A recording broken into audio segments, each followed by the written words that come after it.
Selamat datang di Narawas, tempat Anda mendapatkan kisah inspiratif dan mendalam tentang tokoh-tokoh besar Indonesia. Hari ini, kita akan mengenal lebih dalam sosok Abdul Muhaimin Iskandar atau Cak Imin, salah satu politisi paling berpengaruh di Indonesia.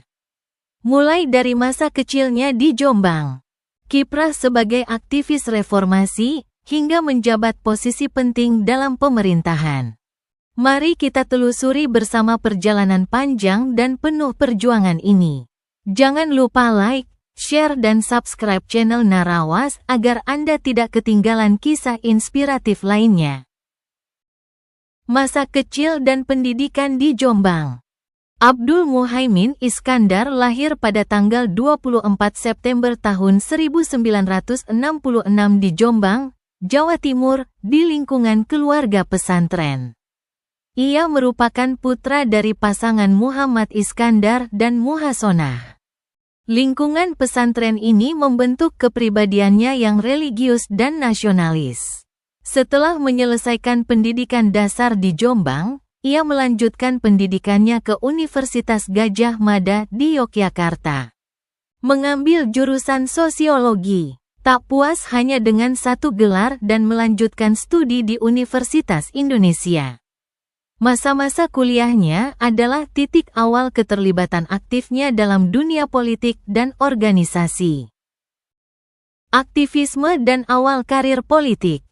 Di era 1990-an, Muhaimin aktif dalam berbagai organisasi mahasiswa dan kelompok diskusi kritis.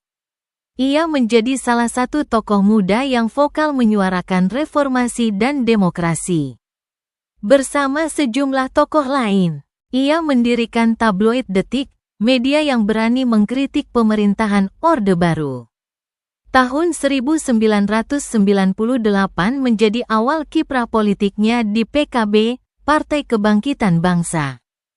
Partai yang dibentuk atas inisiatif Gus Dur. Pada pemilu 1999, ia terpilih sebagai anggota DPR RI dan mulai membangun karir politiknya. Menjadi Ketua Umum PKB. Tahun 2005 menjadi momen penting bagi Cak Imin. Ia menggantikan Alwi Shihab sebagai Ketua Umum PKB. Namun, posisi ini tidak diperoleh tanpa tantangan. Konflik internal partai sempat terjadi, terutama terkait hubungannya dengan Gus Dur. Namun, Muhaimin berhasil mempertahankan eksistensi PKB sebagai salah satu partai besar di Indonesia. Di bawah kepemimpinannya, PKB semakin dikenal sebagai partai yang memperjuangkan kepentingan masyarakat kecil, terutama kaum Nahdien. Menteri Tenaga Kerja dan Transmigrasi.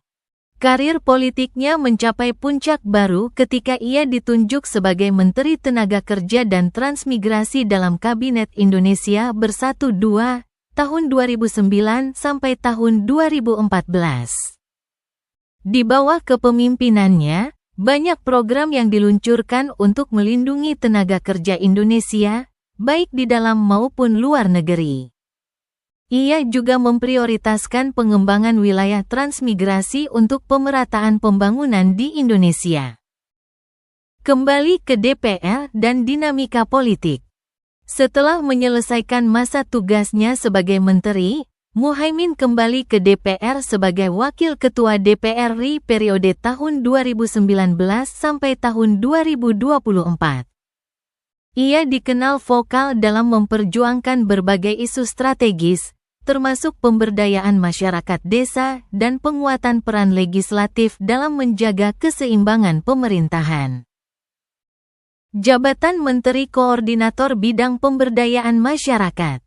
Pada Oktober tahun 2024, Presiden Prabowo Subianto menunjuk Muhaimin sebagai Menteri Koordinator Bidang Pemberdayaan Masyarakat. Posisi strategis ini menempatkan dirinya sebagai pemimpin yang bertanggung jawab atas berbagai program nasional yang bertujuan meningkatkan kesejahteraan masyarakat, mengurangi angka kemiskinan dan mempercepat pembangunan daerah tertinggal. Langkah ini menunjukkan kepercayaan besar pemerintah terhadap kapabilitasnya. Kehidupan pribadi dan pengakuan publik. Di luar dunia politik, Cak Imin adalah sosok keluarga. Ia menikah dengan Rustini Murtado dan dikaruniai 3 anak yaitu Mega Safira, Rahma Arifah, dan Egalita Az-Zahra. Selain itu, ia juga menerima sejumlah penghargaan, termasuk gelar Doktor Honoris Causa dari Universitas Airlangga pada 2017 atas kontribusinya dalam politik dan pemerintahan. Itulah perjalanan inspiratif Abdul Muhaimin Iskandar, dari seorang santri sederhana di Jombang hingga menjadi tokoh penting di panggung politik nasional. Semoga kisah ini memberi kita pelajaran tentang kerja keras, dedikasi, dan semangat melayani masyarakat. Terima kasih telah menonton video ini. Jangan lupa untuk like, share, dan subscribe agar tidak ketinggalan kisah inspiratif lainnya di Narawas. Sampai jumpa di video berikutnya.